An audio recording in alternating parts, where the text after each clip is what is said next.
You have to click the one go live button and then the other go live button, because if you click the first one again, it doesn't do anything. It doesn't do anything, yeah. Oh, hello, fellow readers. I don't know who's out there, but if you're out there, welcome. If you're not out there, you will be later because you'll rewatch this. Reruns are just as good. Yep. Sometimes better. I think I'll do one. All right. Well, we're talking today about Rob Roy by Walter Scott. Let's just do just a quick around the room, and I think everybody's got either their name or their channel up there, but just give us both of them, and then we'll. I got some questions. I got some questions. Uh-oh. Yeah, It Gavin. looks like the names got flipped. Gavin, you are. I know it says who you are, but say who you are anyway, just for fun. My name's Gavin. My channel is Genre Books, where I read probably a little bit of most things. Not everything. I'm not going to say everything, but I'll give most things a go once. And including Sir Walter Scott, which I only started reading with your reading group. So Ivanhoe was my first. This is my second. Nice. Brad? Brad with the homeschool library. Like Gavin, we kind of read a lot of everything. Not everything necessarily of educational value, but if it's on the printed page in some way, it'll build culture, and that's what we're up about. And hey, Sir Walter Scott is a big part of our culture.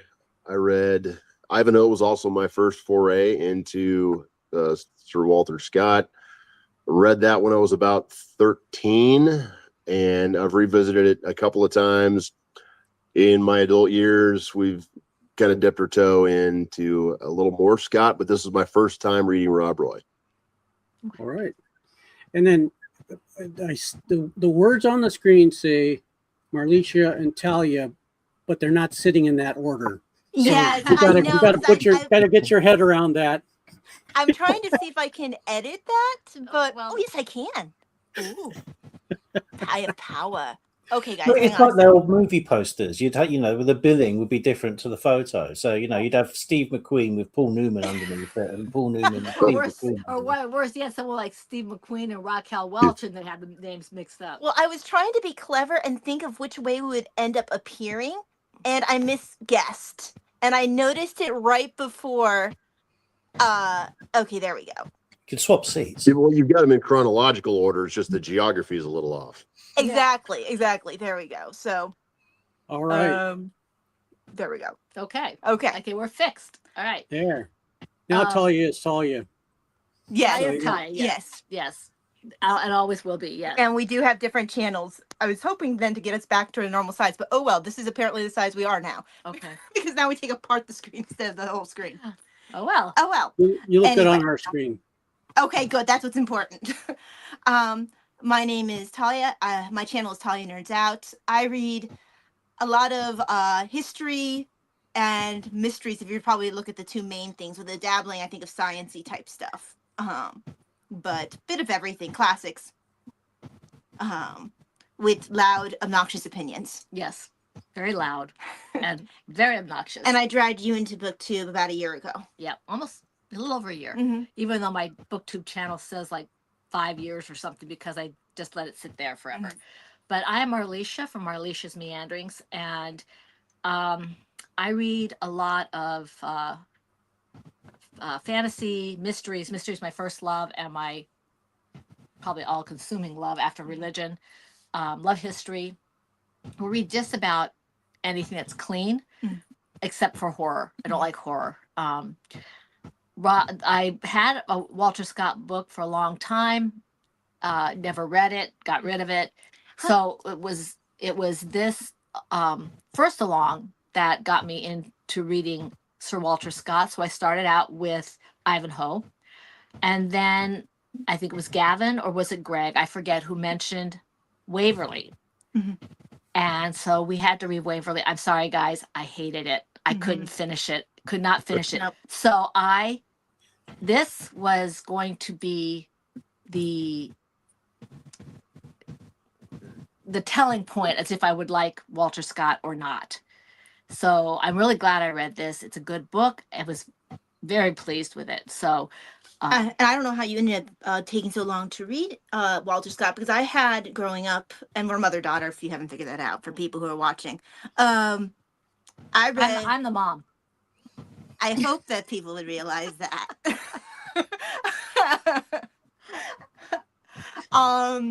My feelings will be incredibly hurt if people think that I'm the mom. I don't mind being thought to be your sister. I will be a little hurt if people think that I'm your mom. Especially now. But I read Ivanhoe first as a children's illustrated classic, Hmm. and then much later, and I think I see Brad, not Brad, yeah, nodding his head. If I'm having a little brain fog, guys, sorry, I had vertigo earlier. So, but yeah, and I read Ivanhoe for the first time as an adult with all y'all. Hated Waverly, have enjoyed Rob Roy. What not a lot of people familiar with Walter Scott, but we've learned some things as we've gone along. What about Rob Roy? Did anybody know about the historical figure Rob Roy before going into this book? Mm-mm. To be honest, A I thought little he bit. was. I thought he was made up, like for amusement park rides and things like that. I honestly had no clue who Rob Roy was. I grew up on the I think it was a Disney movie with Rob Roy, the Highland Rogue, and then I was there in the theater when the Liam Neeson movie Mhm. came out, trying to capitalize on the Braveheart Oh, yeah. zeitgeist at the time, and I remember I liked the movie. It was good. I knew a little bit about the historical figure. Not as much as I do now, certainly. Mhm. And as a professional bartender for a number of years as well, I'm a big fan of Scotch drinks, and I'd like to push a Rob Roy every once in a while. That's an actual drink. Is it a mixed drink or is it like a whiskey or something? It's a It is. cocktail, It isn't is. It's a Scotch cocktail. Okay. I know absolutely nothing about I was alcohol. saying, it better have so- some scotch in it or something. Yeah. Yeah.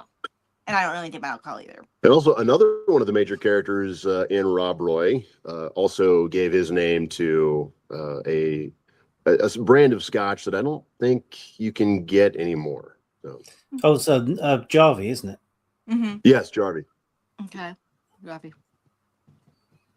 I don't know, Gavin. Have you seen it over there at all? It's been No. forever since I I've mean, seen to a be bottle of honest, that. I was probably never looking for it. But I don't think they make it anymore. That's kind of a shame. What was interesting for me is I was actually reading at the same time as I was at Rob Roy, the original Robin Hood, which was going through the original medieval Robin Hood lays and poems and etc., plus some historical background. So it was really interesting to be reading those two things simultaneously, especially since they emphasize the possible Scottish background Mhm. with the Robin Hood legend. So it was really interesting to be reading the two at the same time. What out in the book? What scenes really struck? Is there anything that we all finished this a month or so ago? I don't remember how within the last, but it's been 2 or 3 weeks at least for all of us. Mhm. Are there any scenes from this book that still kind of stand out in your mind? Mm. It was a very vibrant book, I felt. Yeah, it's hard to say what was. Because you have, of course, the Rashleigh and Frank meeting up in Scotland for the first time after he meets him, after he realizes what a brigand. What a what? Brigand? Brigand? Brigand? Whatever the word is. Okay. I think brigand is a word. I don't remember that word. It's probably brigand. But Anyway, what when he realizes how awful Rashleigh is. Honestly, I think one of the things that always stands out for me, not because it's necessarily important, although it is in some ways, is the meeting of Andrew. Andrew, I don't know. He's a he's a scoundrel, but I just he kind of brings a lot of the humor to the story. You mean not like Jarvie being hung from stuck between the two areas of the battle line, like he got caught by his clothes and he's just hanging there in the middle of the battle, trying to get not off. to get shot. The characters are so well drawn. It's hard to pick a scene that sticks out. I mean, Helen standing up there like, some war goddess, and destroying everybody down there. I thought that was pretty amazing. For me, actually, the one that sticks out almost more than anything was one of the quieter scenes from the beginning of the novel, which is where I think I knew that I was going to like this. And it always goes back to, no matter what Scott I'm reading, wherever I put the level of novel, how much I enjoy it or not, the characters and their dialogue and everything just feels so natural and so real to me. And that really hit home towards the beginning where Frank and his father are kind of having that dialogue about his dad is just ribbing him for being in love with poetry. And he's reading one of Frank's poems and just ripping it to shreds. This is so terrible. And why would you want to waste your life? And, you're not even good. And then he proceeds to give him like, well, if you were good, you would write it like this. And just, he clearly knows something about poetry. He knows what good poetry is. Or he thinks he does. Or he thinks he does. But he's improving on his son's efforts.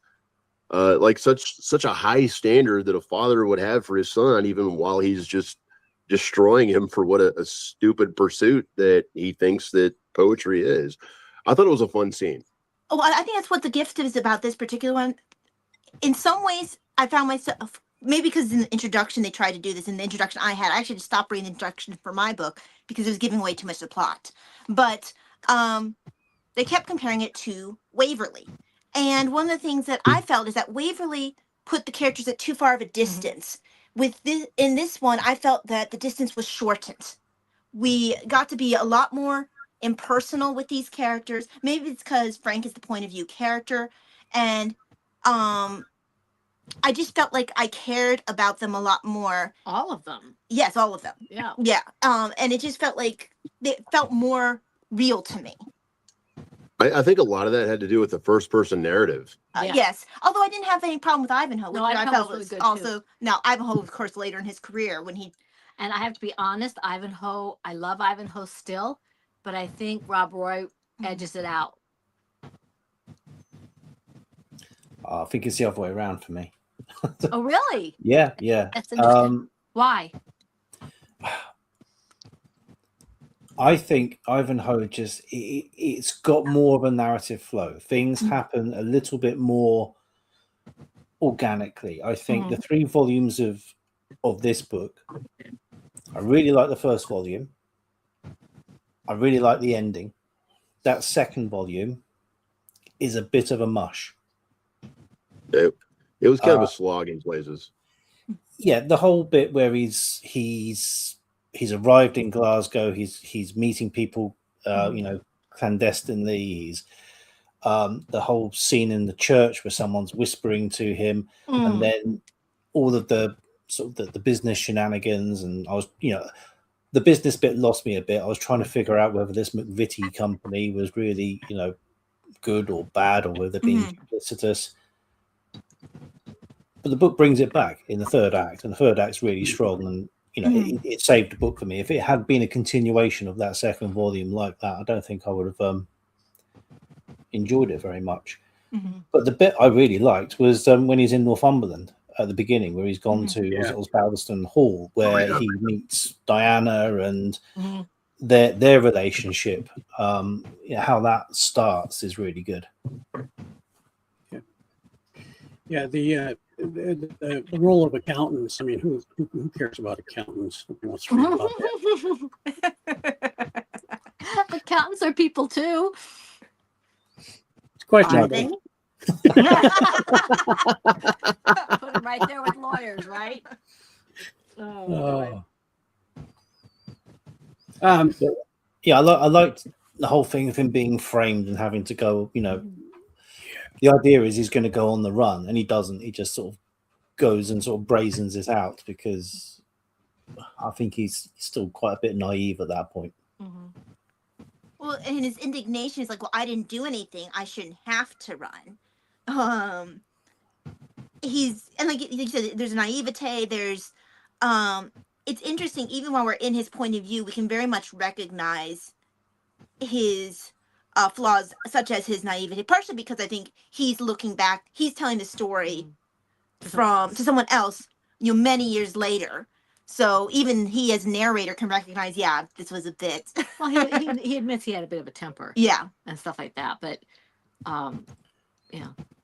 But he's quite honest in how he presents himself in his own narrative, because other than a couple of points where, you know, when he's forced to, he will engage in a fight. Mhm. He is happy to say that, you know, during this part of the fighting, during a big battle, he was a bit of a coward, and the first thing he tried to do was scramble up a cliff. Yeah. Mhm. Although to be fair to all three of them, Jarvie, him, and to dumbhead whose name I'm forgetting, the servant, Oh yeah, Yes. Andrew. Andrew. Thank you. My brain just wasn't pulling it out. Well, Andrew's a piece. None of them had weapons, so, and they were put in this position where they were basically stuck on the front of the line. Like, okay, you were going to be possibly shot by either side. They didn't want to be there. And they were put in this position. Yeah, of course you're gonna. So I don't blame any of them. Well, I find something interesting, and I apologize to Gavin in advance or to Greg in advance if I step on one of his questions. I find it interesting that in 2 of the 3 books, the main character is not the titular character is not necessarily the main character. Waverly's the one in Waverly. I know I said 2 out of 3. Yeah. Ivanhoe and Rob Roy.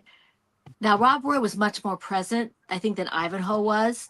And I like his character a lot. I think I would like Rob Roy in person. I mean, I wouldn't necessarily trust him, but I would be. You want to be. I don't know. He's interesting. he is interesting. I wouldn't want to be necessarily his friend, but I'd love to be able to talk to him.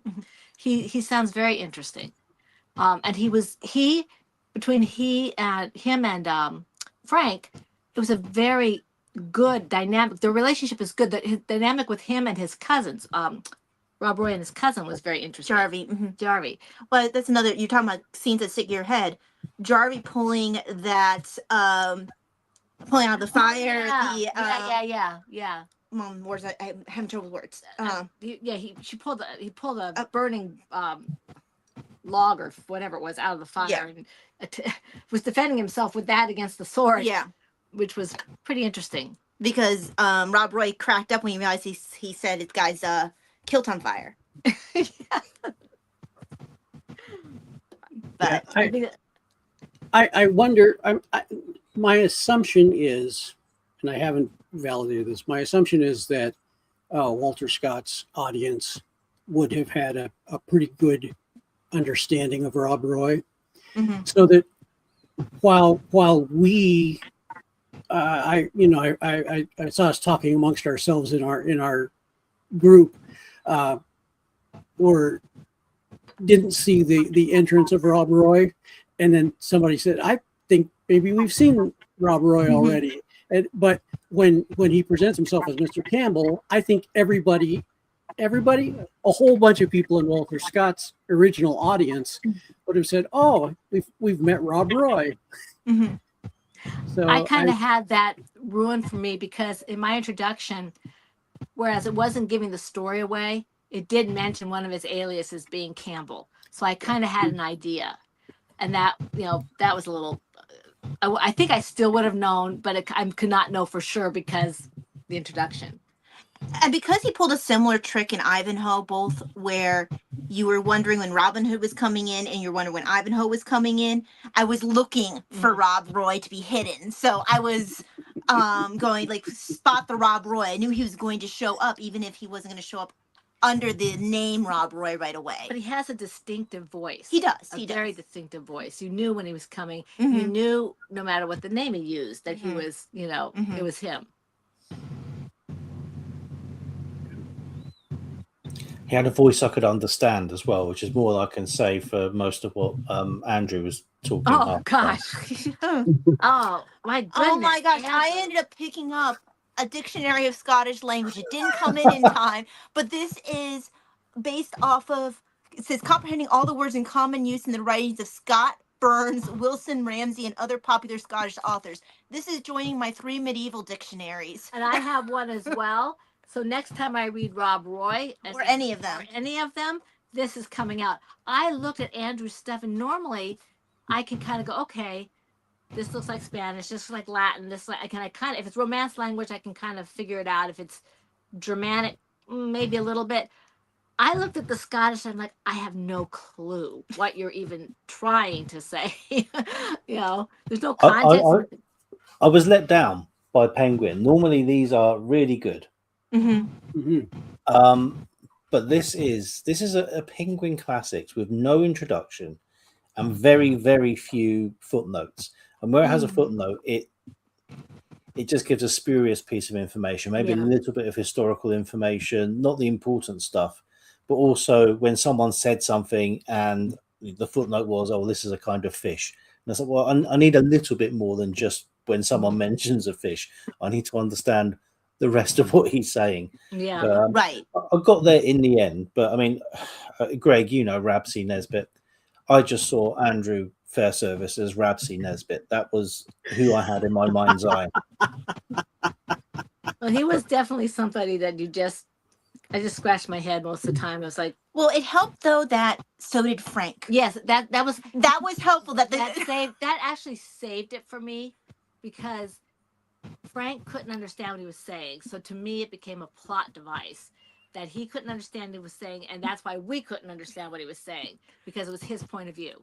So But Frank was a big help there. Yeah. Yes. And Gavin, to your Penguin point, this is definitely one of those situations where if Penguin fails, Oxford more than made up for it. It was. Yeah, I was My Oxford edition was almost too much exposition. Oh, right. Okay. Well, maybe I need to get his works in Oxford then. Yeah, I don't know what because mine was. I have Wordsworth classics for this one. I wonder what my other ones for him are. I have to get up and get my book, and I don't feel like my Kindle. I don't feel like getting up and doing it. But it was a publisher I hadn't heard of, so maybe it's a British publisher. Maybe I don't know. The Kindle ones is hard to tell. But it had about 70 pages of introduction. But still, when you got to places like Andrew, it was just unintelligible for the most part. It's just And okay. I think it was easier for me just because I've read so much Robert Burns Mhm. over my life. You know, Burns was definitely a help. I haven't read near as much as I'd like to, but I recalled a lot of Burns when I was reading Rob Roy. I've never read Burns. What exactly does he write? Burns is a poet, but he writes. He wrote a lot in the Scottish in the Scots dialect, Okay. and he did that intentionally to promote Scots. Okay.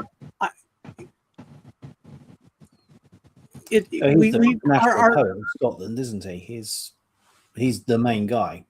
He's the national poet of Scotland. Yeah. Oh, okay. Okay, cool. You have Burns Night, where you have your haggis. I was going to mention that. Another one of Haggis. my favorite nights as a bartender. Yeah. Yeah, I bet. Yeah. That New Year's Eve. To a Haggis is one of his, one of my favorite poems of his, but it is not something that is intelligible to the uninitiated. I find it interesting that he wrote a poem to haggis in the first place. Isn't Well, that why wouldn't isn't you? that a food of some Mom, you've kind? tried haggis, haven't you? I think we got it in Scott. We were in Scotland, thought and I you- looked at it and I went, no. Oh, you didn't pick it. I thought you ordered some. No, I ordered salmon, and I don't know exactly what they said how it was done, but they brought it to me raw, and I'm not eating it raw. I'm sorry, I don't eat raw fish. So I sent it back, and they bought me this most wonderful soup.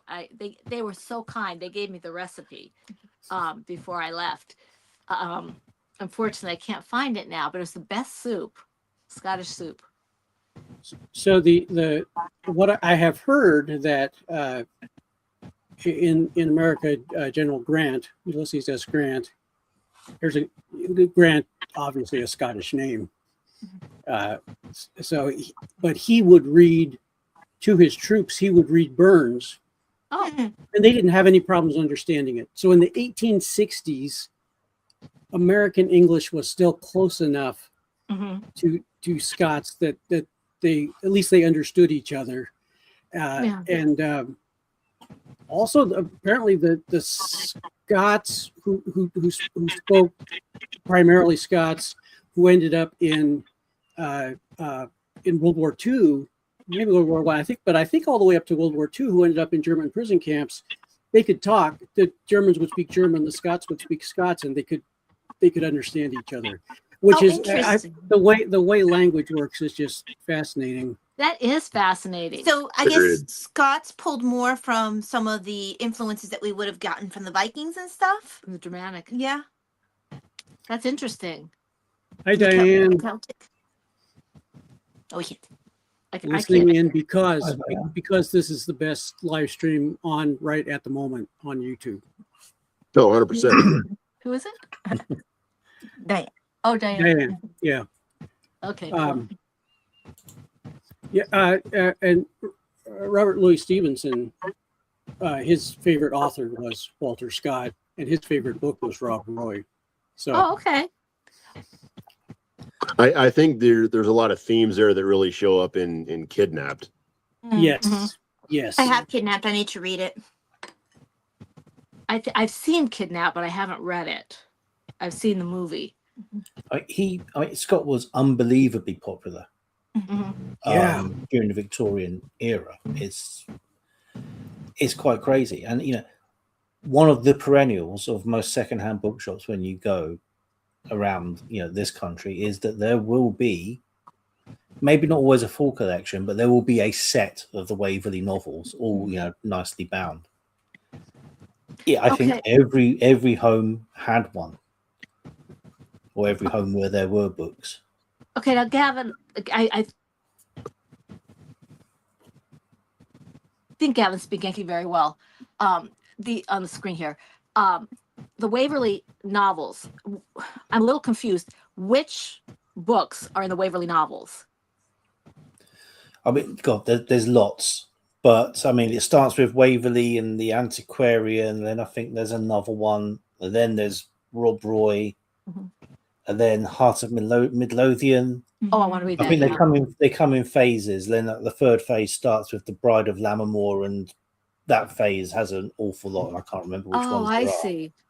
It was Rob Roy that I finally cemented my understanding of what constitutes a Waverley book. What I was always hearing about the Waverley series, and depending on where you go, I think a lot is what of his books fall into the Waverley series. And like Gavin said, there's different eras and themes of that, but I never got it until Rob Roy. It's the name Waverley just takes its name from the book Waverley. Right.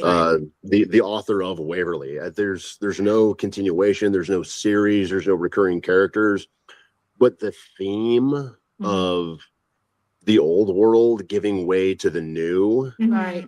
or something new, I think that, as I understand it, that's what makes a Waverley novel. Right. Correct me if I'm wrong, or if anybody else has a different you- understanding. You may well be right. I mean, I think possibly prosaically, it could be that it wasn't until he'd been writing for 15 years or so that he admitted it was him who was writing the books. So Even though you couldn't call them Scott's novels. Right. So but they would all say by the author of Waverley, By because the that's author how of they Waverley, advertise them. So maybe that's maybe the name stuck that way as well. Although I got the impression they kind of knew who it was just by some of the stuff I read about Jane Austen when she was talking about, Walter Scott's work. I think from like the mid 1820s onwards, it was known who it was. Mm-hmm. But those first half dozen novels or so, it was still. I don't think it was any. And Rob Roy was what, 1817? Yes. Okay. Well, I've got a definite interest. I have to thank Greg for kind of lighting a fire under me for that.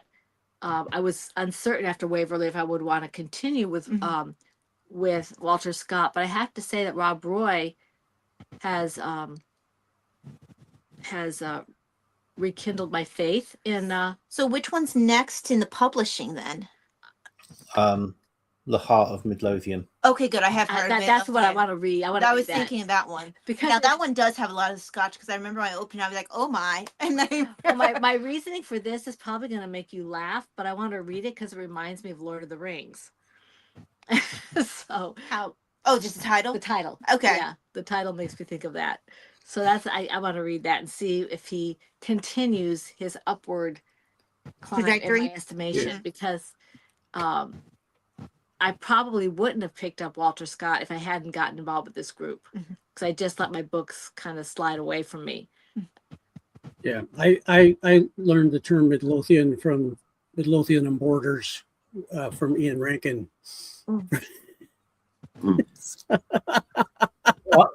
I knew it because there's a football team called Heart of Midlothian. Oh, Oh, okay, Oh, cool. okay. And Ash is here. Hello, nice to see you, Ash.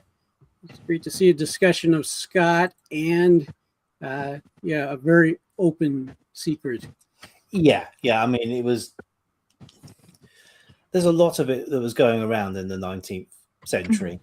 You had the Brontes under pseudonym. I don't think Jane Austen's first novel was under her own name. I don't think most of hers were. I think it wasn't until like much later that it was kind of known, but I think that it was like, I think her brother let it slip to someone who was working for the king, because that's how the dedication for Emma ended up being to the king, even though Jane Austen didn't like the king. But it was not a request. You don't. Right. You don't. And just adding more trivia, who knows the name of the major train station in Edinburgh? It is Waverley. Yeah, it's Waverley Station. Is it? Okay. I have to ask my husband if we saw that when we were there. We went to Scotland once. That was very beautiful. Very It's- long time ago. Yeah, it's I don't know. It's near the Royal Mile. I don't know how it all. I've read enough of things, but I don't have it. I haven't seen enough video, and I've never been there, so I can't place it all. Ash used to work in downtown Edinburgh. I don't even know if it's called downtown, but so he would go out and go out to Greyfriars and places like that and do his YouTube posts, which was always fun to watch. Well, I've not been there this millennium, but I have been to Scotland. But I was must be about 5 years ago now. I had a holiday up in Northumberland, so some of these places I did know about. Morpeth, Rothbury, places that are mentioned. Yeah, I recognize some of the places because we lived in England for almost 5 years. So some of the places I do recognize, at least the name, even if I hadn't been there. And since Northumberland takes us back to the family that he Yeah. went to travel to Northumberland for, I mean, I don't want to overlook any of that family, particularly not Rashleigh. Oh, Rashleigh's a piece of work. He is a very well drawn villain. You really don't. I don't know about you guys, but I really disliked him. Really, really did. He served his purpose. Oh, he absolutely did. He had no socially redeeming qualities whatsoever. None. Ash says it's the only train station named after a novel. Oh, Oh, Because I don't know anything about a novel called Marble Arch or anything like that. So I'm trying to figure this out now because trying to figure what out. yeah, I think it is now. Yes, I think there used to be a request stop at Westwood Ho on some is Oh. that's in the south, and Westwood Ho is a place named after the Charles Kingsley novel. Oh, okay. Possibly tangentially. It's also the only place name in the country with an exclamation point in it or punctuation. yeah. Oh, that's Yeah. fun. And I just watched Deb's on Rainer Reed's stuff, her review of that book as part of June on the Range, and she was not happy at all about having an exclamation mark in the title of a book. and then Why Roy, not? not Rob Roy, but Roy, who reads anything, everything, whatever Roy does, he piped in with just also his disdain for exclamation marks, and of course I just replied with 3 exclamation marks. So Yeah, yeah, yeah, that's kind of what you have to do. Yeah. That Appropriate. response. Yeah. There's What a Carve Up! Exclamation mark by Jonathan Coe. That's a great book. There must be some out there. I'm sitting here trying. I'm like off the top of my head. I have to like think of one now, just because. I know there are because I've seen them. Oh, absolutely. You know, At least, especially something in the mystery genre. it grabs your attention. Usually, I think they're probably in, like you said, mysteries or perhaps in thriller, suspense, things like that. Mhm. You know. Is it me, or have you guys gone a little bit quiet? they went quiet. Yeah, Charlie, have you put your knitting on the microphone? It's down here, so cute. There it Yes, is. you did. there it is. They can hear us. Are you knitting? Oh, wait, were you having trouble? Did you have trouble hearing us, or? Yes. Yes. Oh, okay. Are we coming through okay now? We do it muffled Yeah. by your knitting. Oh, okay. So if you could go back and ask Walter Scott a question about this novel, is there something you would want to know from Walter Scott directly? My first question, I think, would be why was it important for him to do this novel in a first person narrative as opposed to the way he wrote everything else? It worked fantastically. I Mhm. just I wasn't expecting that until I got into it. I sort of saw it as like him kind of like attempting to do a do-over for Waverly. Now I didn't make it all the way through Waverly because I got bored. Yeah. But and I didn't care for the characters because I couldn't get interested. No. But that was my thought. But that's not. We're not talking about what my thought No, is. We're talking about questions. I think Waverly was so popular that it would surprise me very much if Walter Scott Mm. was ever trying to fix or redeem himself for Waverly, because it was something that most people, at least then, absolutely loved. Although I thought I had read in somewhere in the notes that even back then people were complaining about the pacing What was his first novel? a bit, and that's what I'm talking about. Like maybe he wanted to fix the pacing a bit. If people were complaining about that, that was what I seem to remember reading from an introduction. But maybe that was someone's looking back on history versus looking at the time. And the I thing think that was an comes, eternal criticism of Scott, honestly. Was pacing. yeah, Yeah. because he's definitely has a Mhm. talent for storytelling and characterization and description. So I get really frustrated when he doesn't make full use of them. In my head, to me, he's not making full use of. The man is very talented, but I went almost 50% of the book with Waverly. I couldn't deal with it anymore. But I'm trying to think of a question I would ask him about this book. Like, Brad had his Mm-hmm. question. I think I'd like to know how he narrowed down. I mean, let's face it, that era is huge. Mhm. How did he narrow down what he wanted to look at and choose the characters and choose the point of view that he chose?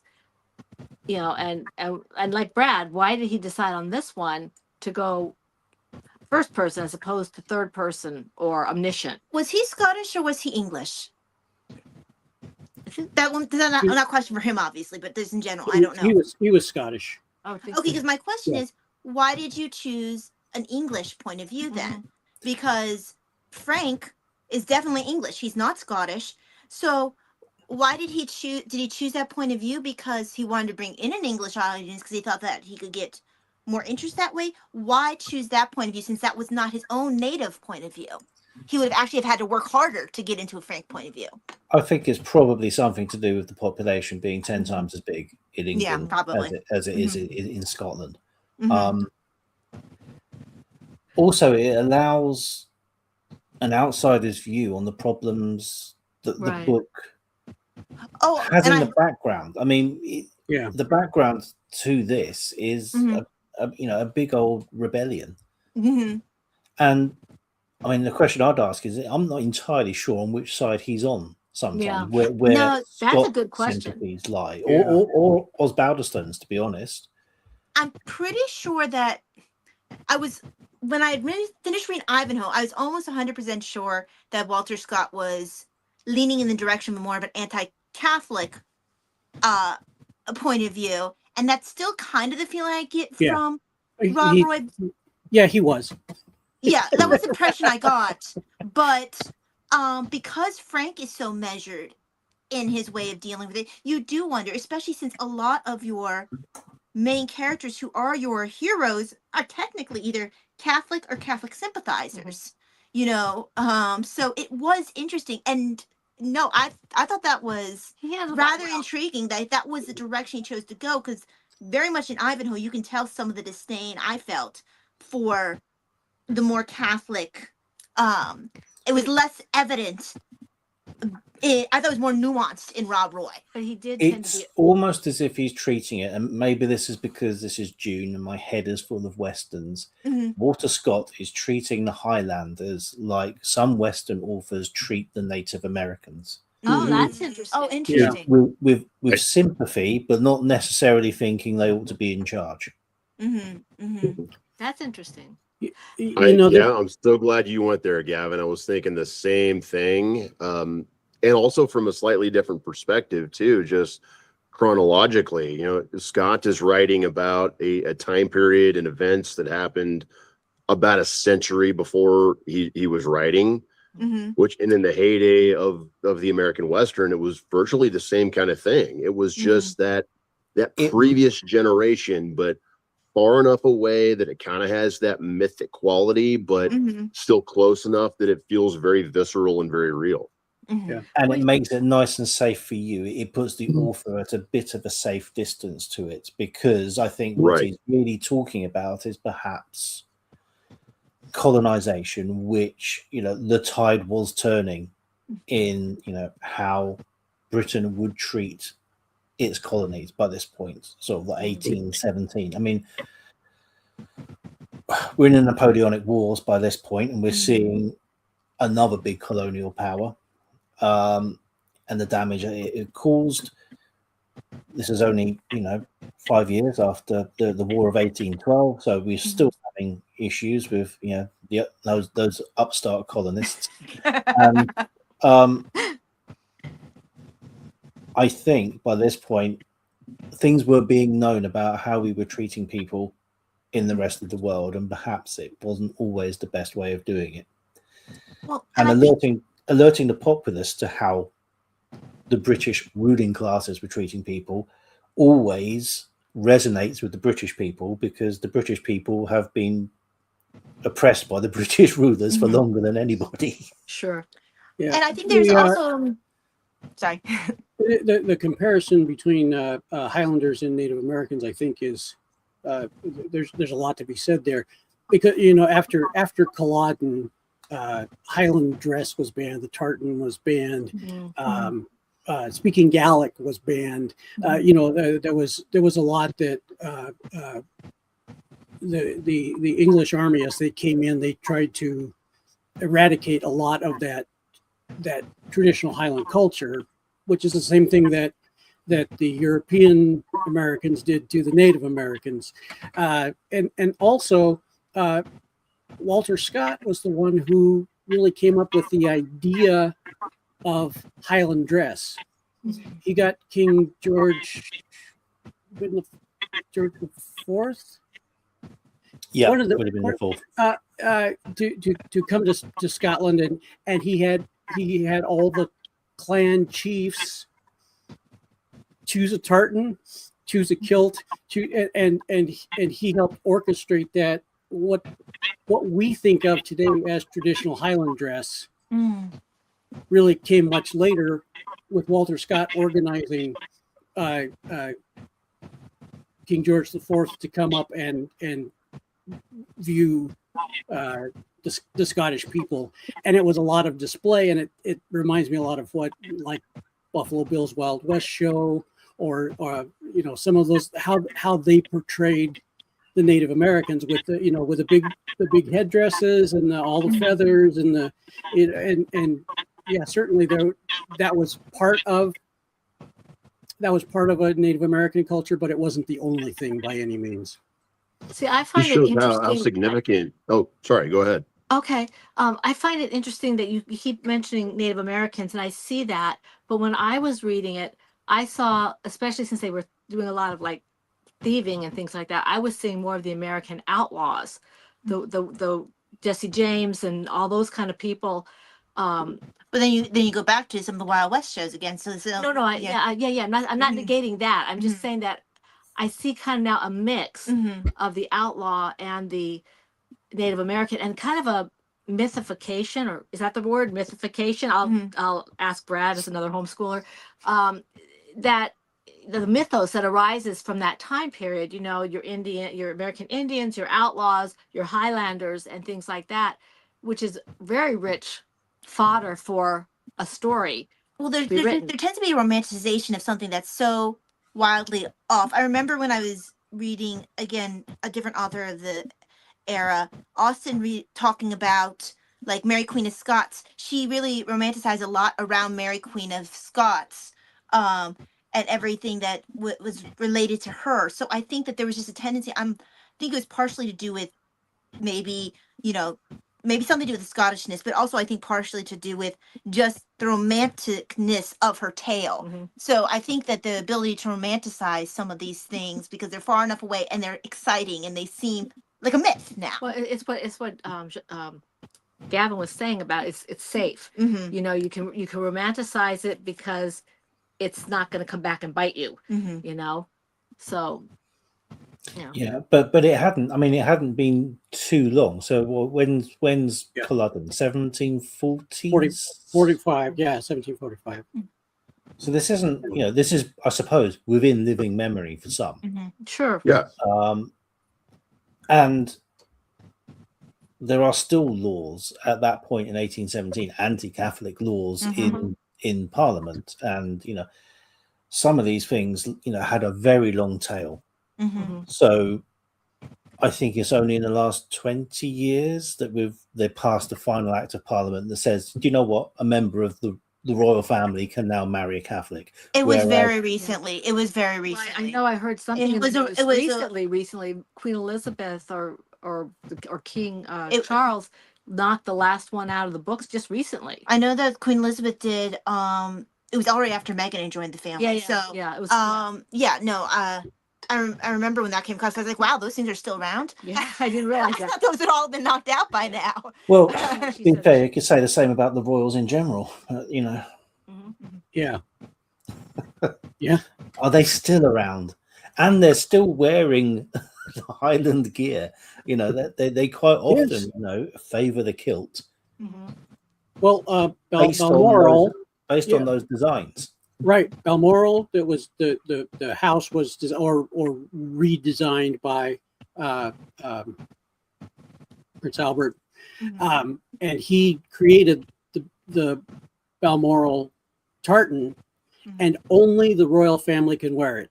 it is illegal for anyone else to wear that particular tartan. I'll Yeah. wear it. Give me a kilt. I'll wear it. I don't care. No one's gonna know. And there is in the McGregor tartan series, there is a Rob Roy McGregor tartan, which looks very much for us in America. If you think of buffalo plaid, Mhm. that is almost identical to the pattern, almost identical to Rob Roy McGregor tartan. Huh. I think there's only so many tartans you can find after a while. I mean, you're going to run out of permutations. Oh, it's amazing how there's a book now, right? You can There register your is. tartan with the Scottish tartan. I thought you Sounds meant like a you like heraldry like book. watches. Yeah, You like a book of coats and arms and all Yeah. that. and it is interesting. Robert Louis Stevenson, when he wrote about Scotland, he didn't pull any punches, right? He was definitely, when you read Kidnapped, he's definitely on the side of Bonnie Prince Charlie. There's no, Mhm. and again, even though he Makes has no bones about that. he wrote the words to the Sky Boat song, "Sing me a song of a lad that was born, forsaken that lad be I." He wrote those lyrics. Robert Louis Stevenson was very much, he was Scottish. He wanted to be known as Scottish if he couldn't be known as French. It could be known as French. Okay, I'm sure the Scotlanders are very Well, happy I mean, about that. France and Scotland were so, hand in glove for so long. Yeah. But I Well, don't I mean- usually think about, but If you read any medieval history, it's like you can't get away from well, Scotland even, and France. even Rob Roy, it's mentioned. It's mentioned. Yeah. Yeah, Oh, only right. because they have a common enemy. I can't Mhm. remember who it is. Some great nation. Someone else on Oh. that island who Yeah. keeps, Gotta- overriding everyone else. Got to use the little gray cells there, Gavin. But I mean, those writers would back that side because the Stuart line are the Scottish kings. Mhm. They are the Scottish monarchs. It's the local boy. Mhm. Whereas, there we were sort of having to cast out as far as Hanover to find the nearest Protestant, Mhm. Mhm. just so that we didn't have. So, I mean, it's the old pretender in the Jacobite rebellion in the time of Rob Roy, isn't it? Right. And I read this on the internet, and so it must be true, because why would the internet lie? That there hadn't been, the Stuart dynasty was done, but Princess Diana was from a Stuart line. She can trace her line back to the Stuarts directly, Oh, I didn't know and that. so I remember reading William, that. if there's still a kingdom, and William becomes King William, he will again bring back the Stuart lineage. Oh, that's That's actually kind of cool. That's kind Yeah. of cool. That's interesting. I don't know. It fills me with dread. Just I Nothing but I'm problems such an this year. I'm such an anti-monarchist. Being American, it's kind of built in, but I have a problem even saying Sir Walter Scott, because that's a title bestowed Yeah, by the I mean, Queen. there aren't many knighted writers who. I mean, there's no modern writers who have knights that use that styling in their books, but everyone always says Sir Walter Scott. It's always been Sir Walter Scott. Yes, Mhm. yes. It'd be I mean- weird to us to say Walter Scott. Was he, now excuse my ignorance, I really don't know a lot about this. Sir Walter Scott, was he nobility? Is that why, or did he earn that with his writing? No, he got that through the writing. Oh, he did. Kind of like Dame Agatha Christie. Yeah. Yeah. 'Cause I always thought that maybe he was just nobility. No. So we're down. We got about 5 minutes left in the hour. So just I'd like to hear. Would you recommend this book Rob Roy to other people? And what kinds of readers do you think would most enjoy Rob Roy? Mm. Well, I think I'll go first because I'll forget what I'm going to say if I don't. Yes, definitely. I would definitely recommend this book. Like I said, I even like it better than Ivanhoe, and you guys remember how much I liked Ivanhoe. Mhm. So I like that. I think people who are interested in Scottish history, who are interested in, believe it or not, romance and action and adventure and language, people who are interested in language, I think an eclectic group of people will enjoy it, but I think they have to be willing to put in some work Mhm. in terms of figuring out what, like Andrew is saying, more than any other character. Yeah, definitely. 2 thumbs up, and if I had more thumbs, thumb up too. Absolutely. I would say yes as well. I would recommend it. I would say someone who, if you have a person who has the patience to read the classics, because if you have people who are only reading some of the fare that comes out now, that does not require much of you, then they might not be able to or be as inclined to put the work into reading Rob Roy that it deserves, because it does take a little while to get to where it's going. And for me, I got to the point where I wasn't getting bored, but I have a neurological issue where I go into fight or flight very easily. So the pressure was starting to get to be a bit much for me. Of like, I wanted something to finally break. I wanted to know, I wanted to figure out what Rashley was doing. Once Rashley did it, I would be fine. It was the pressure was getting too much for my Mhm. particular neurological issues. But Mhm. yeah, I think you have to be able to put the effort into it. If you can only read light fare, if you can only read, no, I'll be nice. I won't mention the kind of books I think if you can only read, you can't handle. If you could only read soft, Yes. soft scoop, soft ice cream, whatever you want to Yeah. call it, But yeah, no, I think that you have to be able to handle a classic, with the kind of language they used. Yes. I would say maybe recommend it to anyone who is taking part in the Jane Austen July in a couple of Mhm, weeks, because I thought of Mm. that. a near contemporary, Mhm. but someone who's also writing something that's at that time historical as well. Mhm. So you're getting a few different eras, because there's your own perspective, there's the time he's writing it, there's the time he's writing it about. Mhm. Mhm. I mean, I would say I would probably recommend Ivanhoe to somebody first if they've not read any Agreed. Walter Yes. Scott. But I mean, that's based on my reading of 2 books. I liked how this started. I liked how it ended. I had a wobble in the middle. Mhm. I don't think he carried it as strongly as he could have done. So I think you need someone who is already on board Mhm. in No, the that's right. Scott train, perhaps to read this, not throw them straight into it. I could segue off of all of those points. Yeah, I would recommend if somebody is interested in Walter Scott, ease themselves in a little bit. I hadn't thought of Jane Austen. That's a very good intro. My brain had gone to Mary Shelley. Oh, interesting. As I far thought of as, Austen. as far too. as contemporary, maybe kind of style of language, the extra flowery, wordy, almost circuitous, if I'm pronouncing that right, language. And yeah, ease yourself in. Do like an Ivanhoe first, just because I think the story is stronger, the characters are stronger, and I would even argue that just the basic kind of story time period of Ivanhoe resonates more with the modern audience than these too many obscure events of Scotland in the 1740s.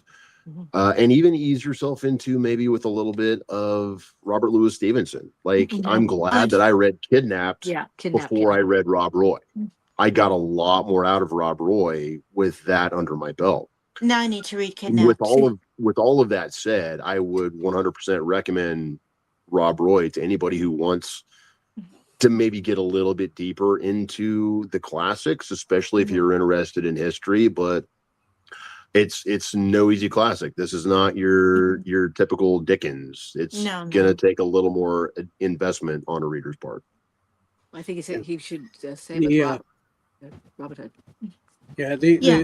the language, the Scots dialect is it does pose a challenge. Although right now I'm reading Cormac McCarthy, who writes pages and pages in Spanish Yeah. with no no explanation. You know, so if you know some Spanish words, if you know a little bit of Spanish, you can get by. But, At least I- Walter Scott uses punctuation. Oh, does this other person not use punctuation? That's always difficult. I think that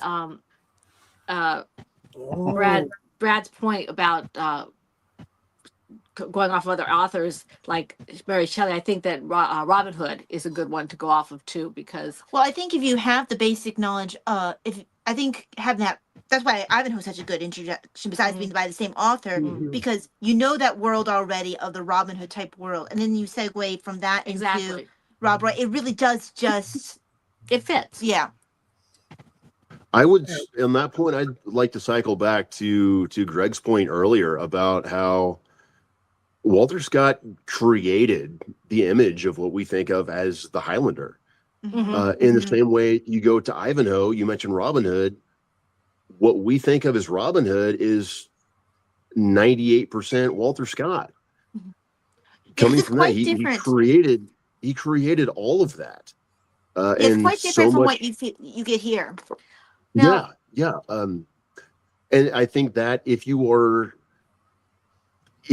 to be, I guess, a part of that culture and understand what your preconceived notions of this come from, that alone is worthy for digging into Walter Scott, because Mhm. he started it. So I've got a question. Why don't I mind it when someone like Scott takes a lot of liberties with the history to create something? But I get really annoyed when Mel Gibson did it in Braveheart. Is it the love of the thing? Or maybe it's just that more people are reached by the visual and by the communication. You know, they see it, it sticks, and they think it's truth. I don't know. Yeah, I think probably that. I think people just assume because they made a film, it's got to be correct. Where if it's a book, you sort of know it's a little bit made up. Yeah, Gavin, it might also be that thing that you were mentioning earlier about distance, Mhm. distance of time. You know, it's been so long. Walter Scott's image of Scottish history is so far distant that it has a certain mythos kind of feel of its own, you know? Yeah. So that might have something to do with it. I have a question as well about that. Now if I can remember what it was, I completely lost it. Oh well. Because in general, I don't care for historical fiction either. If they mess with details, it kind of drives me up the wall. It's why I don't usually read historical fiction. Oh, I know what I was going to say.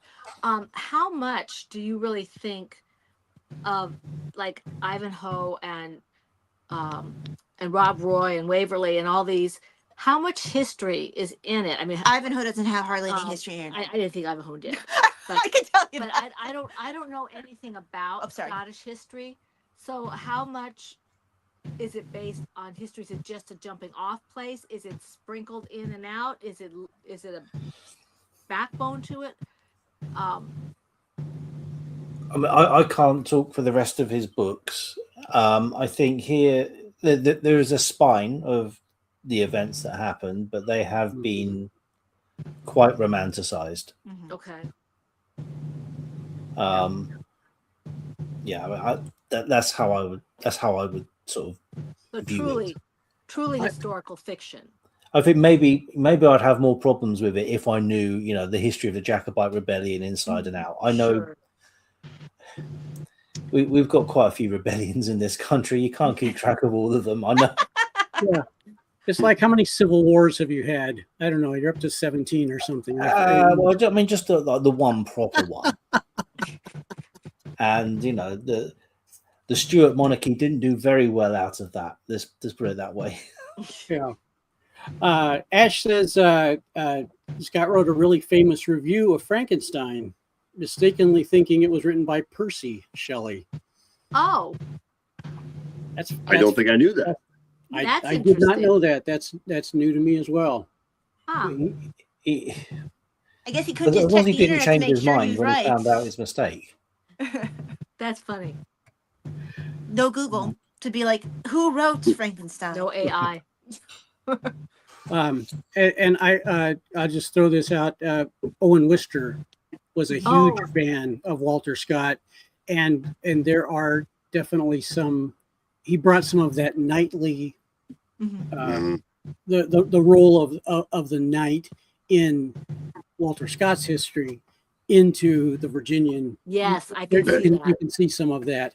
But yeah, Yes. Owen Wister. Yeah. was- So Walter Scott influenced so many. That's why the prize for historical fiction is called the Walter Scott Prize. Oh, that's interesting. Well, I feel like I've read about multiple historical figures who have carried Walter Scott with them on journeys. I want to say I just finished reading that John Adams did, but I can't.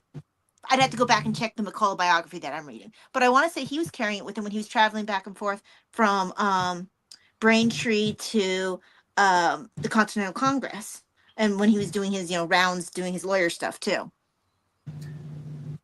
There, you talk about the westerns and sort of going back to it again a little bit.